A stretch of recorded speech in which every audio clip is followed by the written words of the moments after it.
ಎಲ್ಲರಿಗೂ ನಮಸ್ಕಾರ. ಮತ್ತೆ ನಿಮ್ಮೆಲ್ಲರಿಗೂ ನನ್ನ ಯೂಟ್ಯೂಬ್ ಚಾನಲ್ಗೆ ಸ್ವಾಗತ. ಮನೆಯಲ್ಲೇ ಪರಿಮಳಯುಕ್ತ ಅಚ್ಚ ಖಾರದ ಪುಡಿಗೆ ಮಸಾಲೆಯನ್ನು ಹೇಗೆ ಮಾಡುವುದು ಎಂದು ನಾವು ಈ ದಿನ ವಿಡಿಯೋದಲ್ಲಿ ನೋಡೋಣ. ಬೇಕಾಗುವ ಸಾಮಗ್ರಿಗಳು ಬೆಳ್ಳುಳ್ಳಿ, ಈರುಳ್ಳಿ, ಹಸಿ ಶುಂಠಿ, ಕೊತ್ತಂಬರಿ ಮತ್ತು ಕರಿಬೇವು. ಎಲ್ಲವನ್ನು ಈ ರೀತಿ ಸ್ವಚ್ಛ ಮಾಡಿ ಕಟ್ ಮಾಡಿ ಇಟ್ಟುಕೊಳ್ಳಿ. ಹಾಗೆ ಇದಕ್ಕೆ ಒಣ ಮಸಾಲೆ ಪದಾರ್ಥಗಳು ಬೇಕು. ಅವುಗಳು ಯಾವುವೆಂದರೆ ಧನಿಯಾ, ಶಾಜೀರಿಗೆ, ಜೀರಿಗೆ, ಕಲ್ಹೂವು, ಮೆಣಸಿನಕಾಳು, ತಂಬಾಲ್ಪತ್ರೆ, ಏಲಕ್ಕಿ, ಮರಾಠಿ ಮೊಗ್ಗು ಒಂದು, ದಾಲ್ಚಿನ್ನಿ, ಲವಂಗ, ಚಕ್ರ ಮೊಗ್ಗು ಮತ್ತು ರಾಮಪತ್ರೆ. ಮೊದಲು ನಾವು ಈಗ ಕಟ್ ಮಾಡಿ ಇಟ್ಟುಕೊಂಡಂಥ ಈರುಳ್ಳಿಯನ್ನು ಒಂದು ತೆವೆಗೆ ಸ್ವಲ್ಪ ಎಣ್ಣೆ ಹಾಕಿ ಸಣ್ಣ ಉರಿಯಲ್ಲಿ ಇಟ್ಟು ಹುರಿದುಕೊಳ್ಳಬೇಕು.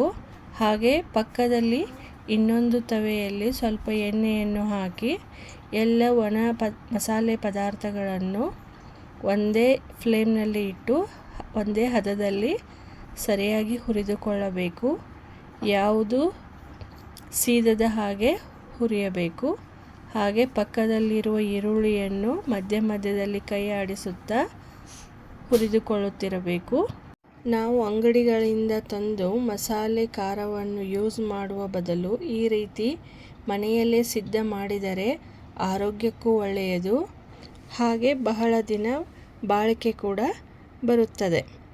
ಈಗ ಅದೇ ತೆವೆಯಲ್ಲಿ ನಾವು ಸ್ವಲ್ಪ ಎಣ್ಣೆಯನ್ನು ಹಾಕಿ ಕೊತ್ತಂಬರಿ ಸೊಪ್ಪು ಮತ್ತು ಕರಿಬೇವು ಸೊಪ್ಪನ್ನು ಸಹ ಸಣ್ಣಗೆ ಉರಿಯಿಟ್ಟು ಹುರಿದುಕೊಳ್ಳಬೇಕು.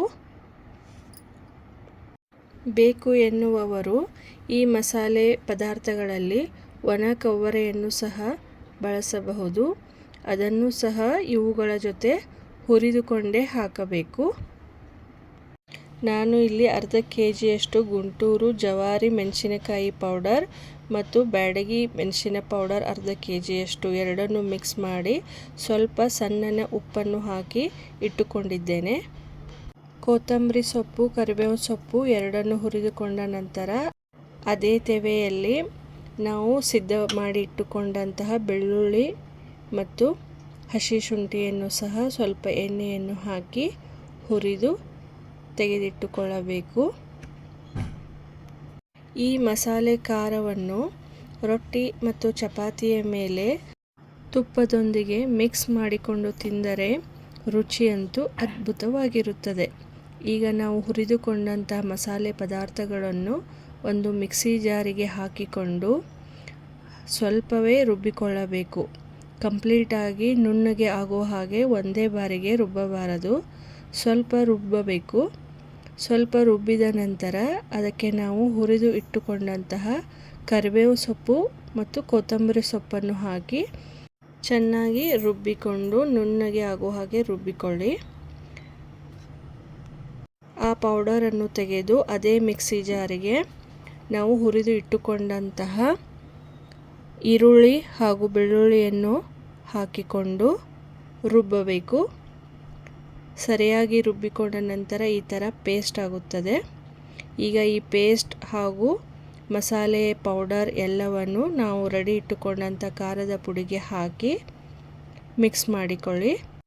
ಎಷ್ಟು ಸಾಧ್ಯವಾಗುತ್ತದೆಯೋ ಅಷ್ಟು ಮೊದಲು ಒಂದು ಸ್ಪೂನಿನ ಸಹಾಯದಿಂದ ಮಿಕ್ಸ್ ಮಾಡಿ, ನಂತರ ಕೈಗಳಿಂದ ಮಿಕ್ಸ್ ಮಾಡಬಹುದು. ಕೈಗಳಿಂದ ಮಿಕ್ಸ್ ಮಾಡಿದರೆ ಕೈಗಳು ಉರಿಯುತ್ತವೆ. ನಾನು ಇಲ್ಲಿ ಕೈಗಳಿಂದ ಮಿಕ್ಸ್ ಮಾಡಿದ್ದೇನೆ. ನೀವು ಬೇಕಾದರೆ ಸ್ಪೂನ್ನ ಸಹಾಯದಿಂದ ಮಾತ್ರ ಮಿಕ್ಸ್ ಮಾಡಿ ನಂತರ ಈ ಪೌಡರನ್ನು ಸ್ವಲ್ಪ ಸ್ವಲ್ಪ ಮಿಕ್ಸಿ ಜಾರಿಗೆ ಹಾಕಿ ರುಬ್ಬಬೇಕು. ಅದು ತುಂಬ ಹದವಾಗಿ ತುಂಬ ಚೆನ್ನಾಗಿ ಮಸಾಲೆ ಖಾರ ರೆಡಿಯಾಗುತ್ತದೆ. ನೋಡಿದರೆಲ್ಲ ಮಸಾಲೆ ಖಾರ ಮಾಡುವ ವಿಧಾನವನ್ನು. ನಿಮಗೆ ಈ ವಿಡಿಯೋ ಇಷ್ಟವಾಗಿದ್ದರೆ ವಿಡಿಯೋವನ್ನು ಲೈಕ್ ಮಾಡಿ, ಶೇರ್ ಮಾಡಿ, ಹಾಗೆ ಚಾನಲನ್ನು ಸಬ್ಸ್ಕ್ರೈಬ್ ಮಾಡಿ. ವಿಡಿಯೋವನ್ನು ನೋಡಿದ್ದಕ್ಕಾಗಿ ಧನ್ಯವಾದಗಳು. Thank you.